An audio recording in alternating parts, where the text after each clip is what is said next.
हो नाच रे मेरो मन नटोय,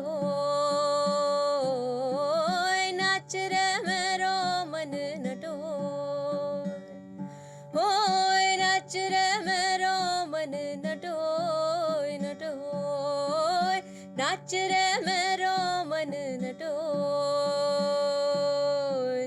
ज्ञान के ढोल बजाए रैन दिन, रैन दिन, ज्ञान के ढोल बजाए रैन दिन, रैन दिन, शब्द सुने सबको, राहु केतु नवग्रह नाचे नाचे नाचे, राहु केतु नवग्रह नाचे नाचे नाचे, चंपुर आनंद हो नाच रे मेरो मन नटोय, होय नाच रे मेरो मन, नाच रे मेरो मन, नाच रे मेरो मन नटोय।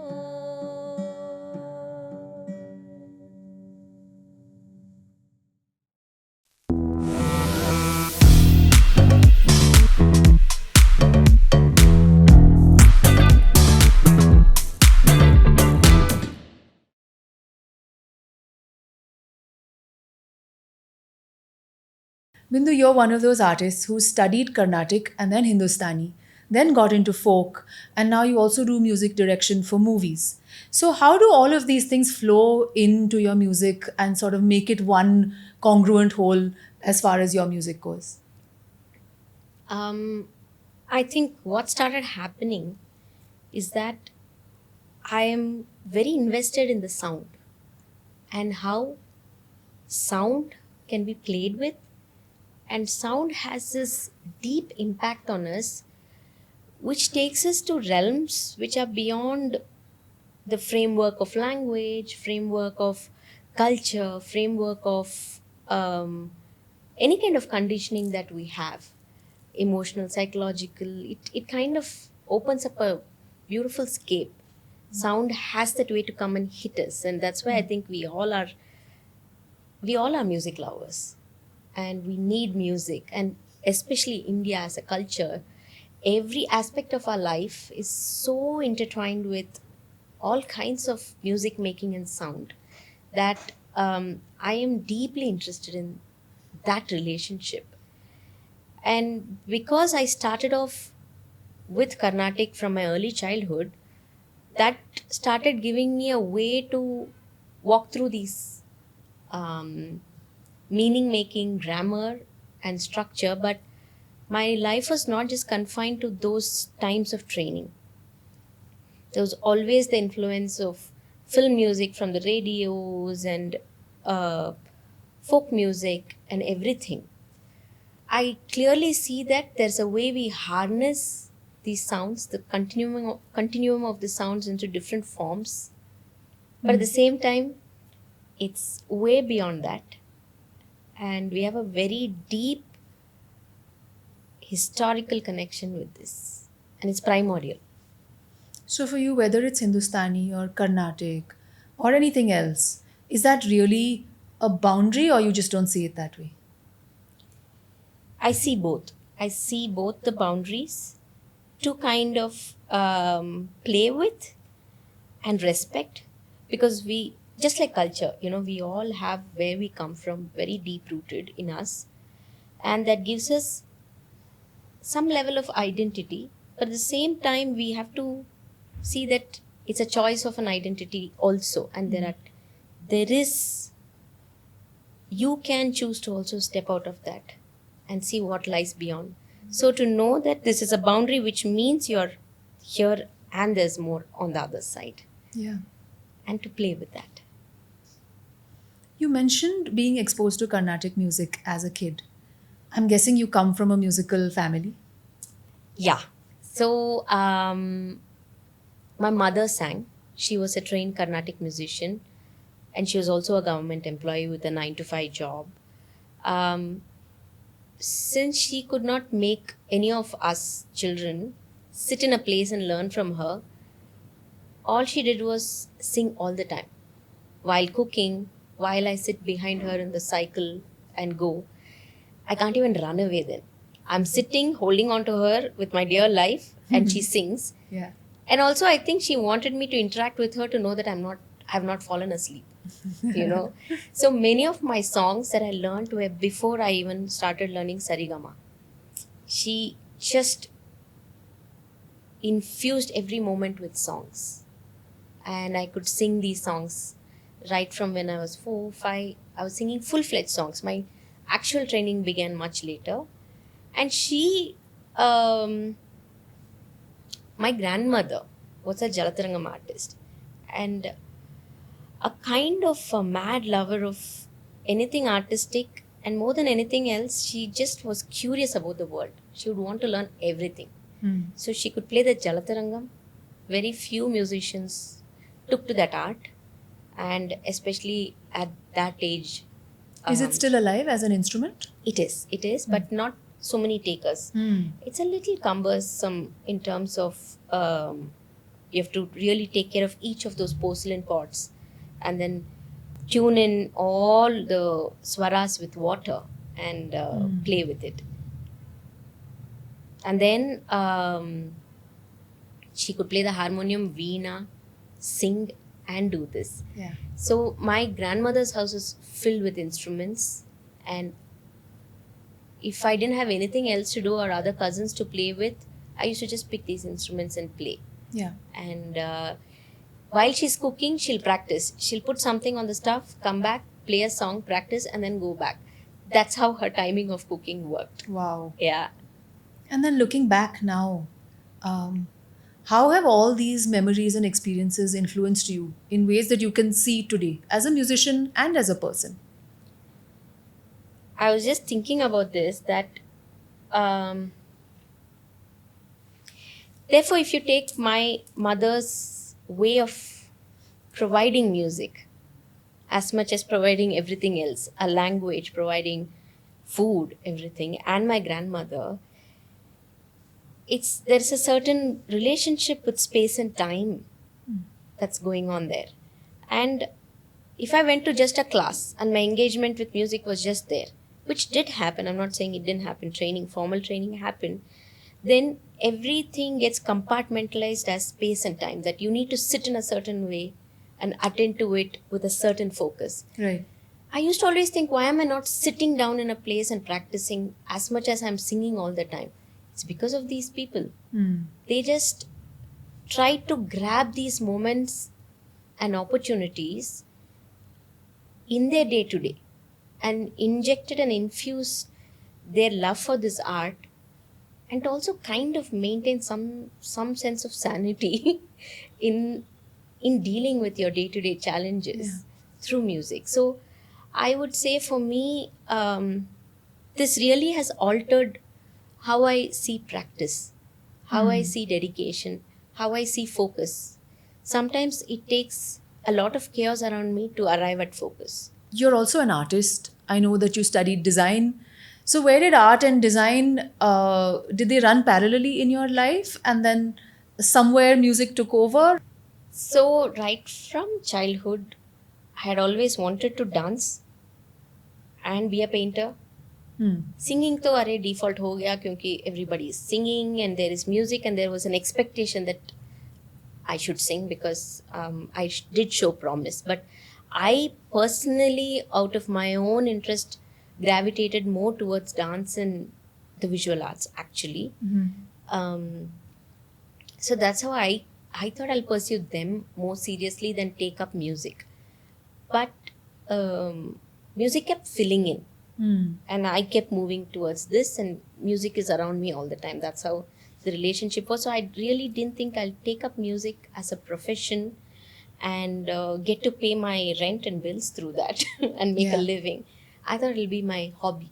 It'll be my practice. It'll be my service to society. Right. Because that's how it was seen, that music or any art form is so sacred and spiritual, that you serve the art, you serve higher powers, you serve the society, you serve your patrons through music. That's from that to shift to this kind of professionality around this art form In India, I think it's a much later thing. Right. And is design still a part of your life? Not so actively, but at the same time, I don't think it ever leaves my life. Okay. In fact, currently, actually, my friend again is trying to nudge me into working on her album artwork. Um, or when I was doing Here For You as my offering during the second wave of pandemic, it was a 15-minute space of music and silence for anybody to just breathe, grieve, or just plug out. Wow. And then what I did was post that I still needed something to keep me centered. And I used to put up each day on one of those recordings. So that was again a 15-minute meditation of me drawing something Yeah. while I'm listening to it and to see whether the levels are okay. I need to master it in a certain way just to put it out. And that drawing would go with that YouTube upload. So I now look at these practices more to see how they're not just aesthetics, they're a certain way to find some anchor. Yeah. So, what was that turning point for you? From design and dance and art and other things to just music, in terms of focusing on being a musician? It was when I first met my guru, Ustad Abdul Rashid Khan. Somehow, going to NID was my second master's, actually. And it was fine. I was doing very research-based kind of projects.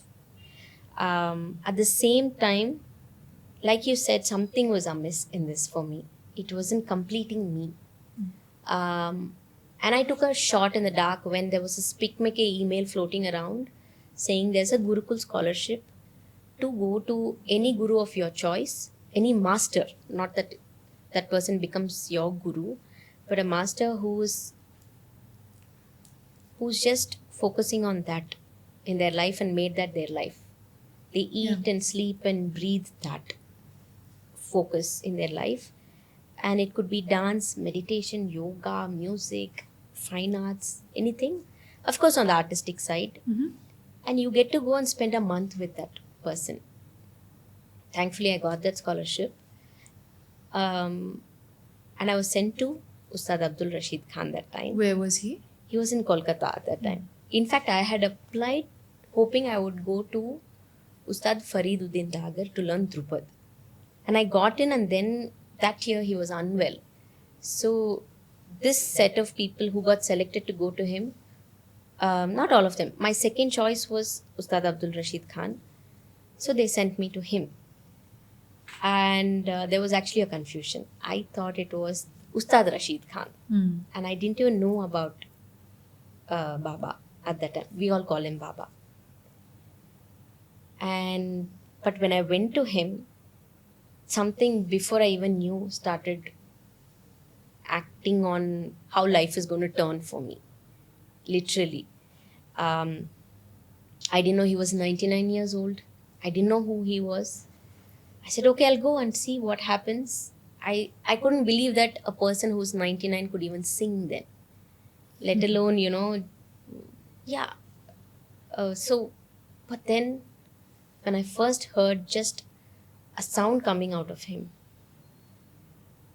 it was beyond any of what I could believe could be real, or that really challenged everything about what I thought life is about. Life and the pace and the demands and the expectations and how you need to be in life. Because in front of him, all you can do is wait. You just have to wait because he's operating from a different era, operating from a different capacity and a different life experience. And he was blind. He was blind with cataract at that time. So he couldn't see me or the two other students. He could hear. And I was fully packed with Carnatic training by then. So when I first sang in front of him, he was just like, what do I do with this? Because I'm so formed. My voice is so formed. it has such a distinct accent of Carnatic. Mm-hmm. How is he going to put a new system into this? So he was just like, okay. But then he paired me with this other musician who had come from Banaras, Shraddha. She was doing her master's in Hindustani music. He said, okay, you sit with her, I'll teach you both together. That's how it started. But just to be able to listen to him, observe how he is, whether he's sleeping or sitting or doing his namaz or whatever, I just was sitting there and um, watching, saying, how is this even happening, you know? And to listen to him teach other students, and you put all these 40, 50, or how many ever students together, and Baba on one side, you know that we are still drops and drops of that larger ocean. Yeah. And that was magnificent. A person of that age and ailments, he just was in a lot of pain. Because all of us were just supporting him. It's not that it was like expected, like you have to serve the guru. Nothing like that. It was all happening very, very sahaj se. And before that, when I was in NID also, this thirst had started. That every day I knew that I'll start my day going into the library, picking something from the archive and listening for 1 hour of Hindustani and then moving.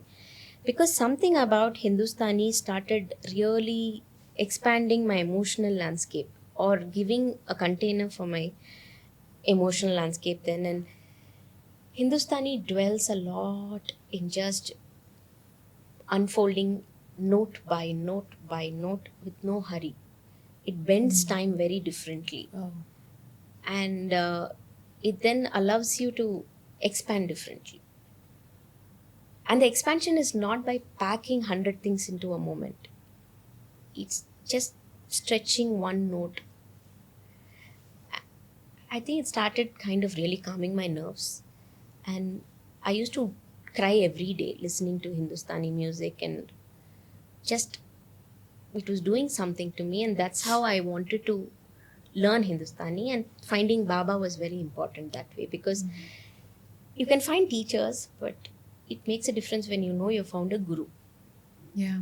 And Baba was that for me. And then Talim with him just took over. What is Talim?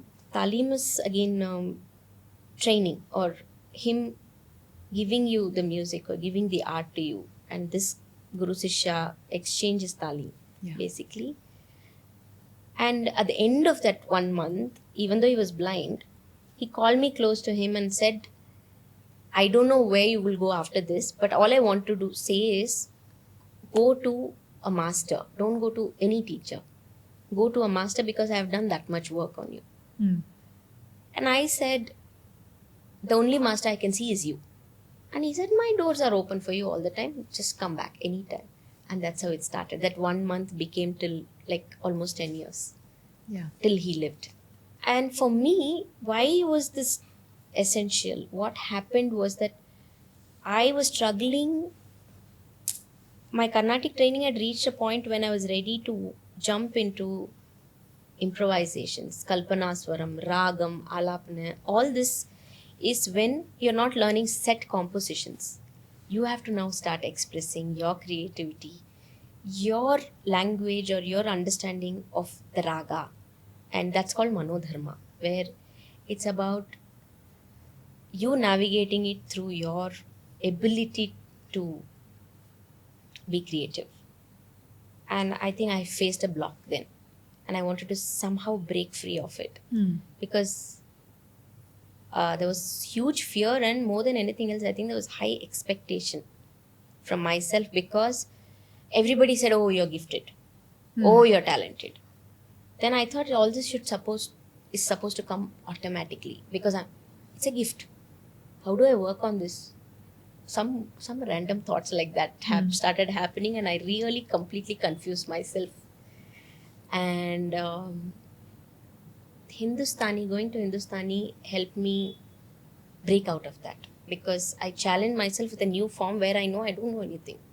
Then I'm expected to fail. I'm Yeah. expected to not know. It's okay. I can again start my baby steps. Yeah. So So, what is this idea of Manodharma? Can we unpack that a little bit? And does a guru help you to find that and to discover it? And is Manodharma something that exists in all of us, whether we're in music or not? What is it? Manodharma is it's about you going out of any kind of set rigid lessons you've learned and then starting to play with it. You've learned the rules. Yeah. Now how do you play with it? Mm. That's where it gets exciting. And that's Manodharma. And how do you develop it? How do you develop this language and presentation of any raga within its characteristics? But then the beauty about it is this is where the art and the artist start meeting. Mm. You know, it's like you are going to lose yourself into that art, but at the same time you're going to find yourself. It's not rote. Yeah. It's like you don't like memorize and by heart something and then you're just kind of regurgitating it. Yeah. It's where in that moment you're able to do something. So it is something the guru teaches. The ability to do that is something the guru tells you or teaches you by again and again doing it in front of you. Again and again unfolding things in front of you and then facilitating that ability in you. So that's what's called Sina Basina. It's a transmission of this ability. All of us have it. I think all of us have it. And at some point we just forget about it. You also happen to be married to a musician, right? Vasu Dixit. Did that in any way influence your music and the way you look at music, making music? Big time. Yeah. Because till then I think I was very Carnatic music trained girl. I used to only go for kacheris. I never knew what it was to go to a rock concert. I didn't know this heavy duty decibel levels. Yeah. The bass coming and hitting you like on your chest and then you are like, and to see people going crazy, head banging. Yeah. This universe was just like Yeah. anything that I knew. And the first time I saw Swaratma in Palace Grounds, it was too much for me to take. It was overwhelming that I ran out of that place. I went to the parking lot and I sat there. I didn't know what to do. And I also saw Vasu headbanging and I was like, okay, there is this Were you guys possessed married man. then? No, I'm just still seeing him. And then I was like, did I make the right choice or not? Is this Yeah. my moment to really run out of this place? And I think it's great that you have a critique in the house. We are very critical about each other's work and we also look for each other's feedback so that we ourselves can point out things to each other before it goes all around the world and then somebody else has to do it for you. So we play the devil's advocate for each other all the time. Yeah. Bindu, music and lyrics are so deeply intertwined with each other, right? What do lyrics and words and poetry mean to you? And does that sometimes inspire your music? Does that inspire you to make something or create something? Absolutely. So going back to one of your earliest questions, as much as Carnatic and Hindustani are like my training, what started impacting me is Kabir's verses. Many poetries of all the mystic saints, saint poets of India is where actually the world started shifting for me deeply, be it my music or just my philosophical approach or my outlook to music. They are all deeply spiritual, and music of course makes it accessible, but at the same time these words moved in a way which I didn't know before. They were talking about a lot about life, death, love, about shedding identities, shedding differences, knowing that all these are an amalgam of um, different components coming together, and that you can just actually know that it's impermanent. Yeah. Kabir's verses, and then through that looking into many other mystic saint poets. Like who? There are a lot of Vachanakartis I'm interested in. What is that? The Vachana movement is something that happened in Karnataka. It was a huge spiritual movement, and there were men and women who shed their identity of caste Yeah. and walked on in this movement to align themselves to their Ishta Deva. It is Shiva, but that everybody can access your higher spiritual self through this practice, and they were all utterances of their spiritual revelations. So this was one of the earliest anti-caste movement in a way. And when was this? This kind of started around the 9th century and faded by the 12th century, Oh. sort of. And it was, Basavanna is a very strong Right. name associated with this. But there is many women who have also uttered beautiful pearls of wisdom from their own experience. So there's Satyaka, Akka Mahadevi is very famous, Lingamma, Neelamma, Goggavva. So discovering how they have expressed, and then to kind of find my way of accessing what they are trying to say through music. Because for me, then it's not about just reading something. I have to utter it. I have to feel it. I have to allow these words to play with me in a certain way, impact me in a certain way, and then it comes out. And that's the way poetry through music starts changing paradigms for me. At this point in your life and career, what is the kind of music you're interested in creating? And does it have a genre or not really? Currently, it doesn't seem to have a genre. Ideally, I'm going into vast spaces of just playing with sounds. And the sound could be a big canvas or the space between two notes.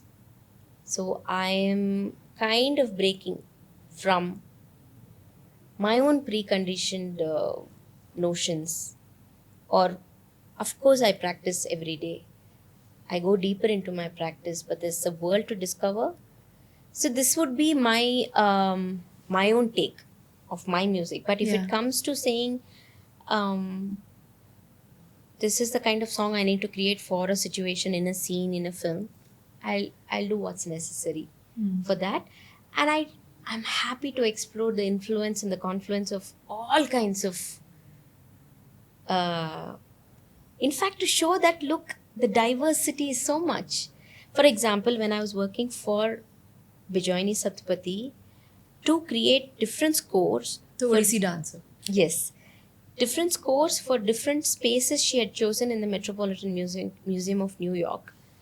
One was a medieval Spanish Islamic wing, which had this rich collection of carpets with heavy geometric patterns, but with floral patterns only in the corners. And Moorish influences, basically. Yes.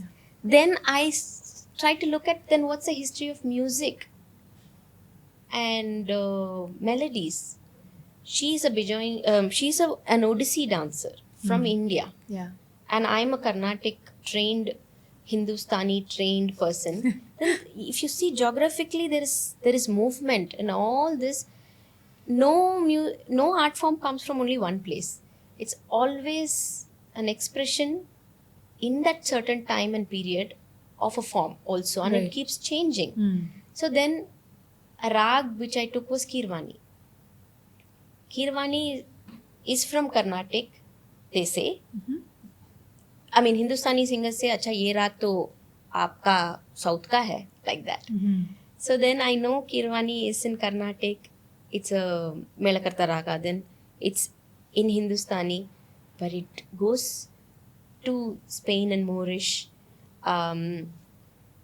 Andalusian music, and then so just to create a piece which has all this, was just fascinating for me, that you can bring different shades and colors of the same raga. So I'm interested in the diversity actually. So if there's a song that is close to your heart right now, which would that be? Since we have been speaking about diversity, and also did speak about Kabir.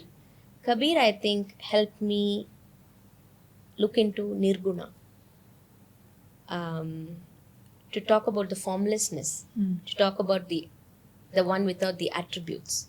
Then how do you play with definitions when you have to talk about something which is beyond definition? Yeah. Music is also like that. It stays in that kind of an ephemeral space also. You can hold it, you can release it. It shape shifts all the time. And I'm always interested in how can you keep letting go of identities, this need to hold on to, because I think most of our conflicts, most of our differences and problems arise from not acknowledging this in the right way. I'm not opposed to diversity.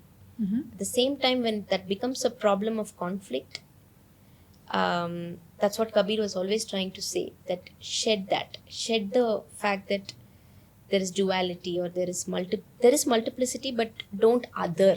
So you mean shed the feeling of belonging in one group so that there is no sense of otherness? Is that it? Yeah, in a way. No, even if you think you belong to a certain group in various ways, be it your language, where your land you come from, your religious inclination, everything, also know that you can expand to embrace the other, Yeah. and that you can just be fluid about your own self. And for me, I realized I belong everywhere and nowhere all the time. So it's not easy. It's not easy. Like many people even define me as, okay, Sufi singer, or some singer, Kabir singer. Which is all okay with you, I'm sure, right? It's okay, but I can just be a singer. That's also okay. But You you know- have to think about, making life easier for others also. Yeah, but there's a need, no, to kind of really hold on to defining. Yeah, I understand. Otherwise, how do you kind of put a GPS location to things, Yeah. and then orient yourself? Exactly. But these songs are mostly nudging you to also say, don't get held to that. Yeah. So, therefore, Neelamma's just 4 lines always come back to me again and again. Who's Neelamma? Neelamma is also one of the Vachana poets. Yeah. And they didn't sing the songs. They just expressed something at that time. And they wrote it. They wrote it, or they were also not literate, but there was an Anubhava Mantapa. It was a parliament, a spiritual parliament of its kind, where you could go and utter, and somebody else documented it also for you. And this was linked to temples. No, you walk out of temples literally, actually, because you're saying the God is not in the temple, the God I is see. here and in every being that you see. I see. So that's where they broke systems by saying they brought the God out of the temples. Yeah.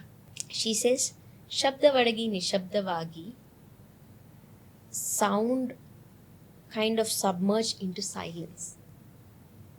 Nishunya Mantapadalli, in the temple of nothingness, or in Shunyata, temple, or in the Mantapa, how do you call it? Altar. Altar. Okay, that's also beautiful. Nishunya Mantapadalli Nindu, I stood in this temple of nothingness and I burnt like camphor. Uriyunda Karpuradantadenaya Nirupa Swarupa Vaidaya. This formlessness became my true form. Somehow this constantly actually keeps breaking me free, of course, because of how she's just even breaking sound, breaking form all the time. That's all she has said in this, and she has really asked you to move towards shunyata. But at the same time, it's deeply anchoring for me. I find a centeredness in this. Okay. Let's hear it.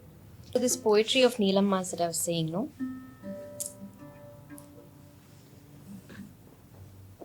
I couldn't make it into a song because then it doesn't go with the idea of she talking about the formlessness. But it keeps playing with form and formlessness, sound and silence. And you have composed this. So this is part of a production that is called Threshold that MD Pallavi and I came up with, and it looks into the idea of gender through stories, songs, poetry of women from around the world and across centuries. So this song kind of breaks the binary, or breaks actually everything about all kinds of questions on identity because of what she says. And to do justice to that composition, we kind of just sing it without a composition. We just sing it with Manodharma. Yeah. So it's different each time you sing. Yes. Okay. Let's hear it.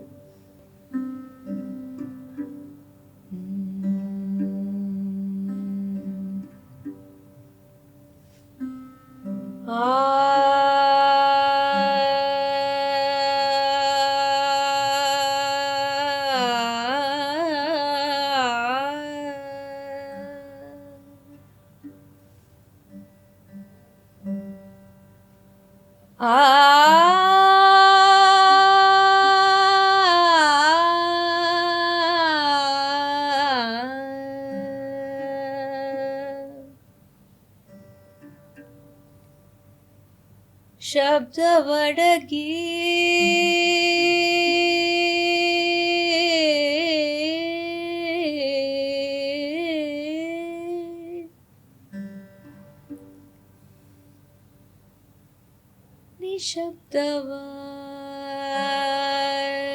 ನಿಶಬ್ದವಾಗಿ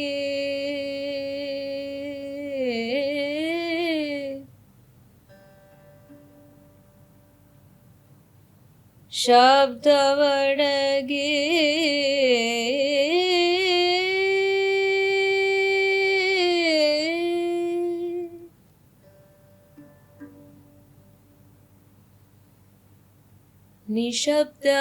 ನಿಶಬ್ದವಾಗಿ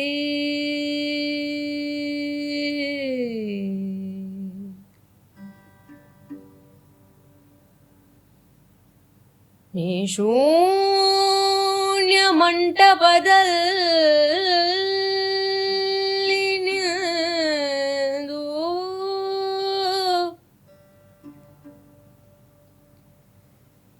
ಶೂನ್ಯ ಮಂಟಪದಲ್ಲಿ ನಿಂದು ನಾನು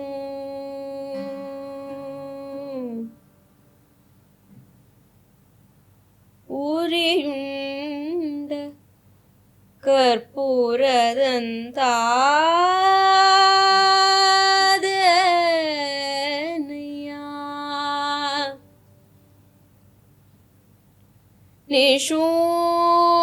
ಶೂನ್ಯ ಮಂಟಪದಲ್ಲಿ ನಿಂದು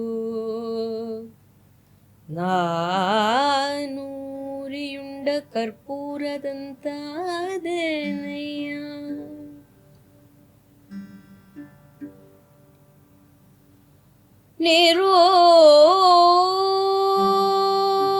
Nirupa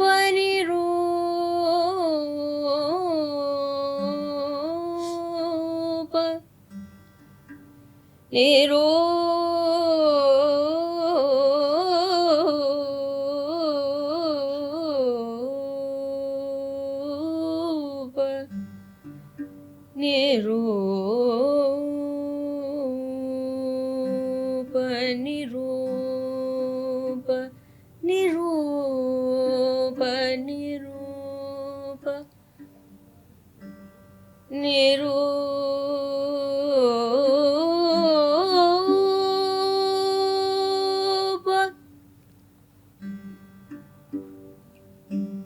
Nirupa ಸ್ವರೂಪವಾಯಿತಯ್ಯ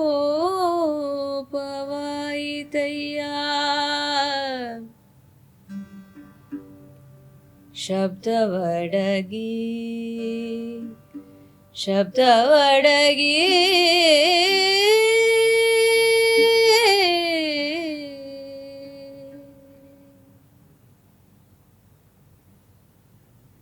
ನಿಶಬ್ದವಾಗಿ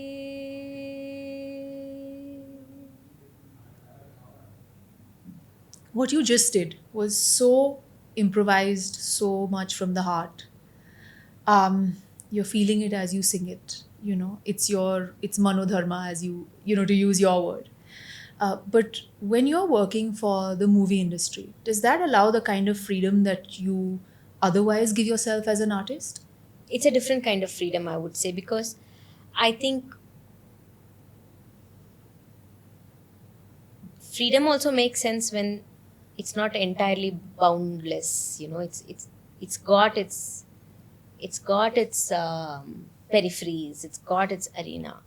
So that way,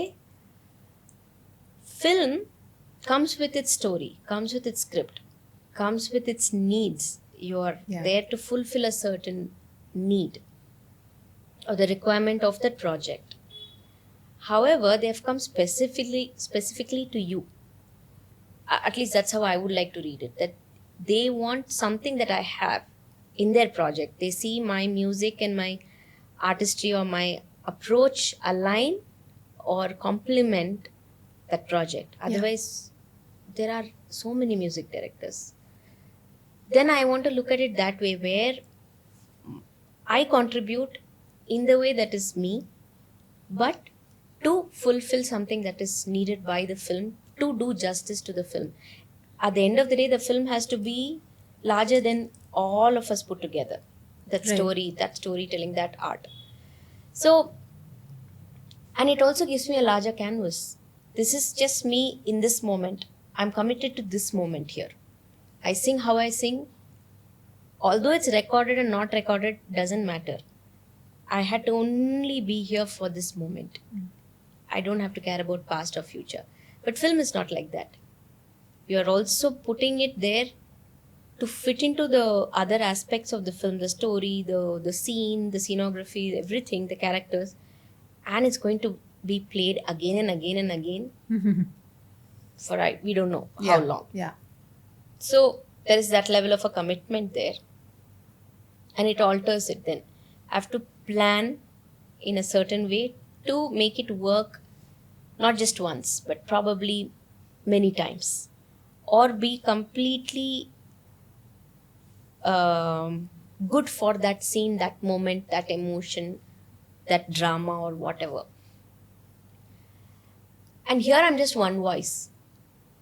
There I can imagine string sections. I can imagine a full orchestration. I can imagine, I think there should be a brass section here. How about, my canvas is wide in a different way then. And it's fascinating that I can go and produce like that, and I can go and imagine in that length and make it happen. So what would you say is a film project where you could really sort of imagine this far wider arena and then actually make it happen? My first film in Kannada and my first film in Tamil were happening parallelly. And the first film was with Ananya Kasaravalli, and it was called Harikatha Prasanga. And that was a film where we had to keep sculpting silence. Even the little music I did, we went even more minimal and made more silence into it. And the complete opposite was Aruvi. This Tamil film directed by Arun Prabhu Purushottam. And Aruvi was like 60 to 70% of music, the entire thing. And he completely exploded that music with all kinds of possibilities and genres in it. So much so that even my voice plays a lot of the musical instruments, because I was executing my idea like that along with my co-composer Vedant. But one could be jazz, one could be folk, there were places where what we were doing literally, we were just taking a pen and going through on a table fan Only that kind of created its sound. Wow. Then we closed and opened a creaking door of the studio because that helped. Then we were deliberately playing the erhu in a very, very discomforting way. What's an erhu? Erhu is like a Chinese string instrument or the Oriental string instrument. That was a film that really made us think out of the box right from the word go. And there are some places where he only said what was the final emotional quality he wanted. And then we just had to sit and think, put ourselves into that space and just say whatever happens now is probably going to do justice to that scene.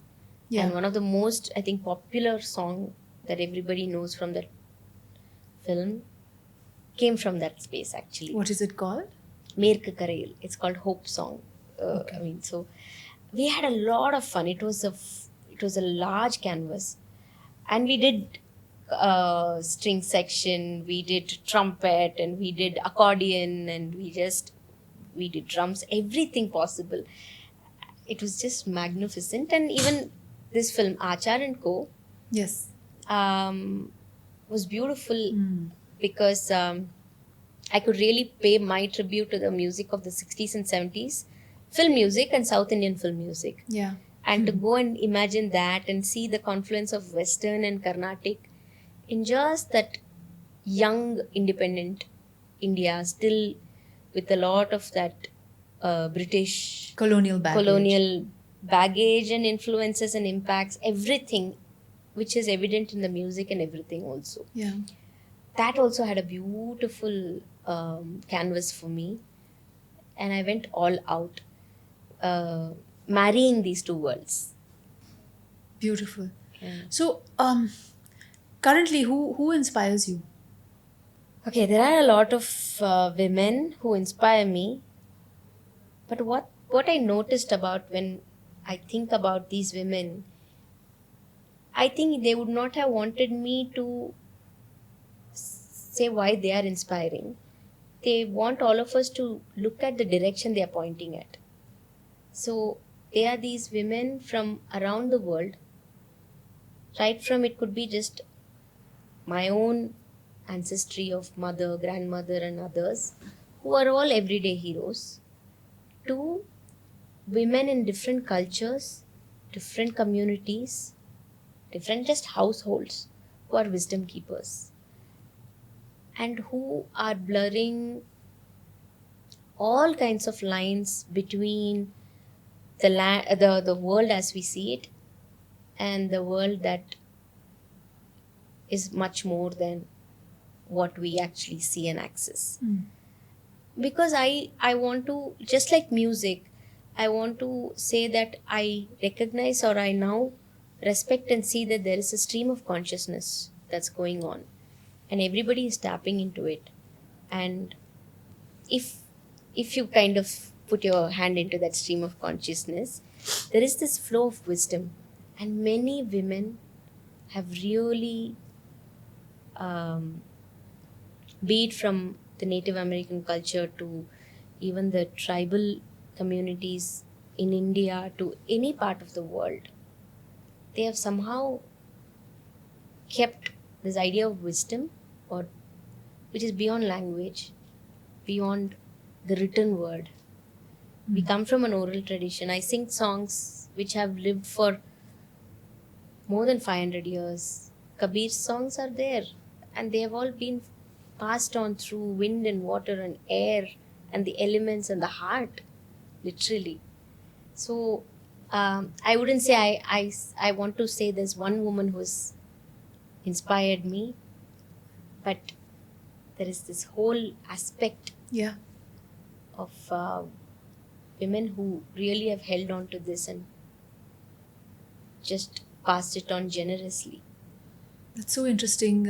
It's actually making me think very hard because I'm going to dress you up as that woman, right? So what is she going to represent, to us when we sort of embody her, right? When you embody her, what is that going to constitute? What is she going to look like? So let's see. I mean, I want to try. I want to give it a shot, and then we'll see where we land.